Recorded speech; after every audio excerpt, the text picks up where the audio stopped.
What's up, guys? Kellen from Start Your Systems here, and we are taking a look at Track Walk Episode 3, Julien Lieber's test track, which a very popular video surfaced on the internet about, maybe it was like 2 years ago now, like a year and a half or so, of this motocross Grand Prix rider named Julien Lieber at his house. And there's this really cool track that he has. I'm not sure where it is. I'll include that in the description. But basically, it was just a GoPro of him riding around on this track, and it was bitching, and people really liked it.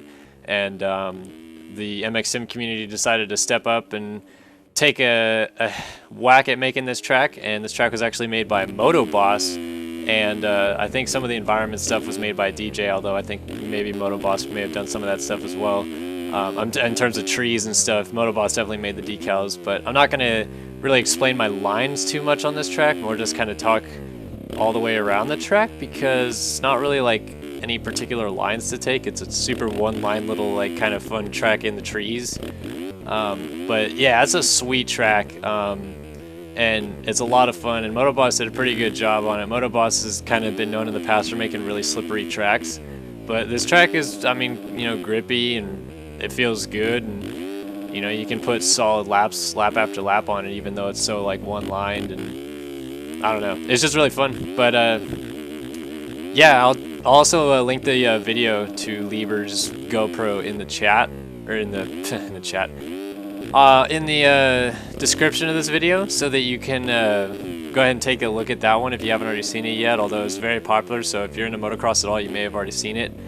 But yeah, I think the track was actually very well built, except for the section that we're watching right here. It actually looks a lot more uphill in real life. Although on this one it's just kind of like flat with 6 rollers. I don't know, maybe it's kind of like that in real life, and that's how they got the height map. I don't know, but other than that, I think it's built really well, and it flows well, and it rides well, and it's a lot of fun. So you should definitely download this track if you haven't already, and give it a whirl, because it's a great track to kind of screw around on if you're bored or not doing anything, or just want to play sim. But yeah, thanks for joining us for Track Walk Episode 3, and as soon as I whip it over this jump right here, we're going to take you around for a little onboard lap.